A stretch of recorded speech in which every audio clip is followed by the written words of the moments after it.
Part 0. Context. In the country of Ukraine lies two small towns, one Chernobyl and the other Pripyat.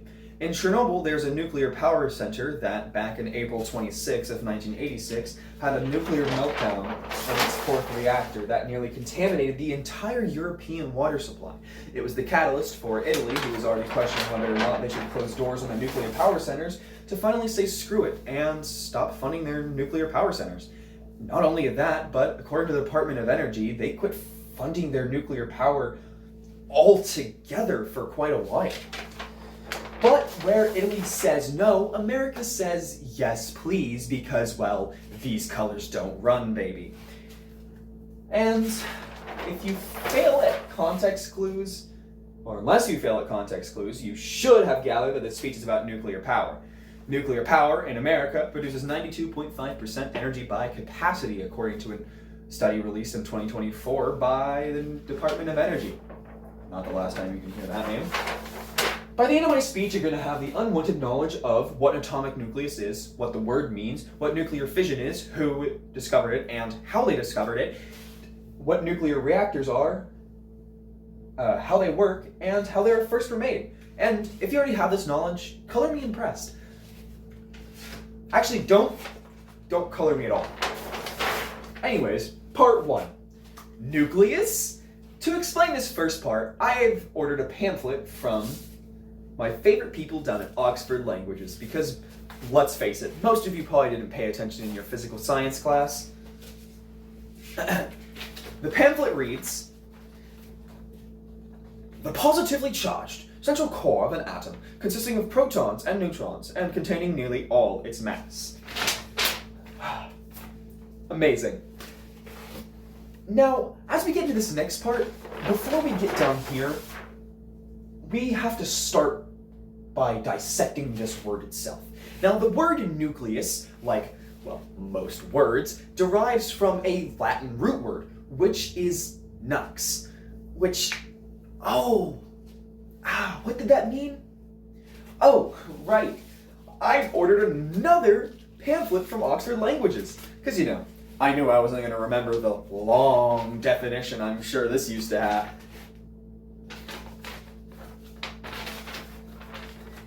This is all it says. Anyways, the word nucleus didn't gain actual scientific meaning until the mid to late 17th century, whereas before it meant kernel, or the inner part of something. So if you were to call the popcorn kernel the popcorn nucleus, not only would you be literally correct, but I also hope that haunts your nightmares tonight. Part 2. An atom, some elements, and uranium rock. Now, this part I also ordered more mail from, but this time back with my favorite friends at the Department of Energy. Here it is. Well, this is why you can't trust UPS.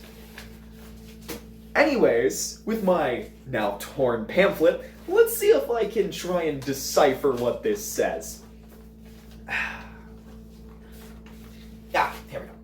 The process of nuclear fission is an extremely dangerous process, extremely dangerous and hazardous process that goes as follows. A neutron is shot at high speeds through a uranium atom, splitting it in half, creating that power we all need to power our phones on as you degenerates scroll through TikToks. I swear if I hear the words skibbity or riz one more time, well, we can have a fun conversation later. I would ask if you want to read it, but only I can actually decipher what it says. Now on to part 3.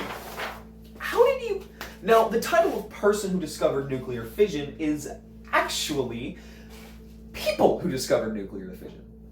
3 scientists, actually, evolving the steadily growing theory that splitting an atom in half would either create 2 equal atoms or 2 different atoms entirely.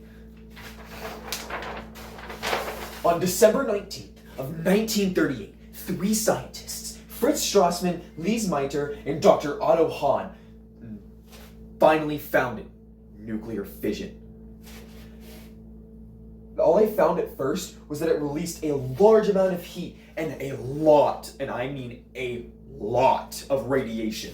And then their lab exploded. Not actually, though, because that would be too convenient for me for this joke to be true. Anyways, part 4, Big Spinny.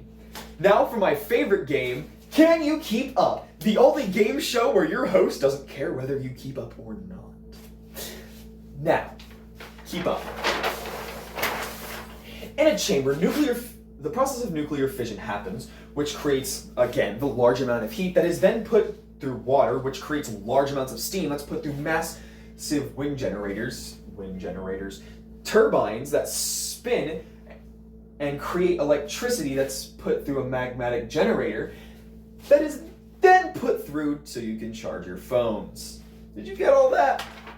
Probably not, because, I said a lot of big words. So let's try that again. The process I mentioned earlier, heat. Heat plus water makes steam. Steam make big fan go spinny. Big spinny fan on big birthing makes electricity. Do you know what electricity is? I'm not going to explain because this bit is over. Part 5, the Italian Nuka Mafia. With the entire kids' chemistry set and a team of totally like-minded scientists underneath the Stagfield Stadiums of the University of Chicago, Enrico Fermi sat and created the first man-made nuclear chain fission reaction. It kept itself going, is the difference between the one we mentioned earlier, which was then used to create the first nuclear reactor, the Chicago Pile 1.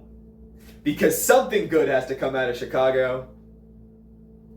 Enrico Fermi was then presented the Nobel Peace Prize. Not only that, he went on to get an award named after him called, the Enrico Fermi Award, which was then presented by the guy who got the same release date as the Barbie movie, Robert J. Oppenheimer. Part 7, closing statements. Danger. Is it real? As I mentioned in the beginning, nuclear power is extremely high in energy-producing standards, but it's also extremely dangerous. It's wreaked havoc on more places than just Chernobyl and Pripyat, like I mentioned in the beginning. In 1979, the 3 Mile Island reactor suffered a very similar incident that made numerous areas inhabitable for seemingly the next few, maybe centuries, because of how long it takes for stuff like that to just go away in the area. And a similar thing happened in 2011 to the Fukushima reactor. It's a terrible thing to watch such great power be decommissioned because we focus on making the power rather than making the power safe. Which brings me into my final closing statements. Closing statements 8. How do I feel? Now, in my humble opinion, I feel like nuclear power is the future of innovation. Take the game Fallout 4, for example. I know it's fantasy, but humor me for a minute. Not like you really have a choice. In the game Fallout 4, after World War II, the US focused entirely on nuclear power innovation instead of microprocessing, which brought them to make cold fusion. Nearly infinite power focused to a single point, capable of powering entire cities for centuries and entire massive, awesome mech suits for admittedly 20 minutes to an hour.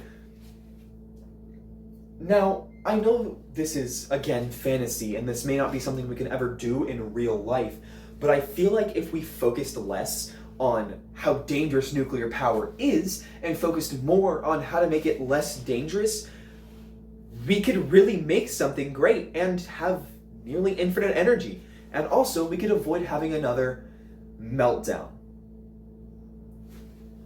Get it? Because it's like the name of the speech. Thank you and have a good day. Or don't. I could care less.